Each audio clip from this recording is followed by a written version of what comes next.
Hello friends, आज का जो हमारा टॉपिक है वो है हमारे पास टोपरा अभिलेख के बारे में। तो पहले क्वेश्चन पढ़ते हैं। निम्नलिखित में से हरियाणा के किस जिले में अशोक के शिलालेख प्राप्त हुए थे? किस जिले में अशोक के शिलालेख प्राप्त हुए थे?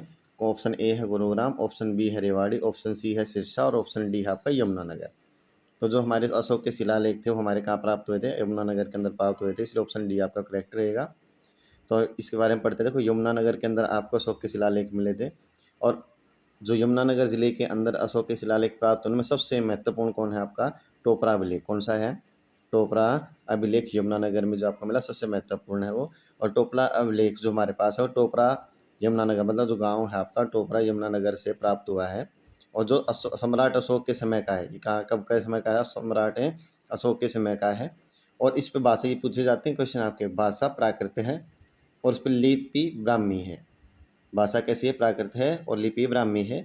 और इस पे कितने अभिलेख लिखे हुए हैं? 7 अभिलेख मिले इसके ऊपर। और ये सभी किसके बारे में जानकारी देते हैं? नैतिक शिक्षा की जानकारी देते हैं। किसके बारे में जानकारी देते हैं? नैतिक शिक्षा की जानकारी देते हैं। और इस पर 3 अभिलेख, इस पर जो 3 अभिलेख खुदे हुए हैं उसमें प्रसिद्ध चौहान शासक विग्रहराज चतुर्थ से संबंधित हैं। 3 अभिलेख किससे संबंधित हैं? चौहान शासक विग्रहराज चतुर्थ से संबंधित हैं। और इस अभिलेख से क्या पता चलता है कि विग्रहराज चतुर्थ ने, जो विग्रहराज चतुर्थ है, उन्होंने तोमर शासकों को हराकर हरियाणा पर अधिकार प्राप्त किया था। जो विग्रहराज चतुर्थ है उन्होंने तोमर शासकों को हराकर हरियाणा पर अधिकार किया था। और इसमें यह भी लिखा हुआ है कि कई बार मलेच्छों, मतलब मुसलमानों को भी हराकर वहाँ से खदेड़ा था। कि यहाँ पर पहले क्या था हमारे पास? मलेच्छों को, मुसलमानों को इन्होंने हराया था।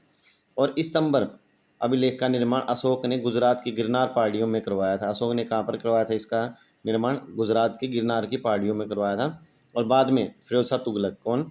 फिरोज शाह तुगलक की नज़र इस पर पड़ी और उन्होंने यमुना नदी के रास्ते नाव पर रखकर इसको दिल्ली ले गए और फिरोज शाह कोटला में इसको स्थापित कर दिया था।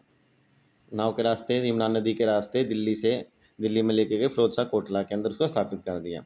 अब यहाँ पे 1-2 बातें जो है नई हैं वो भी ध्यान रखें। यमुनानगर के टोपरा कला गांव के लोग इस विरासत को वापस नहीं ला सके। टोपरा कला में ये मिला था, लेकिन फिर यहाँ पे क्या है, इसको ये वापस नहीं ला सके। तो उन्होंने 30 फुट ऊंचा देश का सबसे बड़ा धर्म चक्कर लगभग जो 45 लाख रुपए की लागत से स्थापित करवा दिया था। तो टोपरा कला गांव में सबसे बड़ा धर्म चक्कर बनाया गया 30 फुट ऊंचा।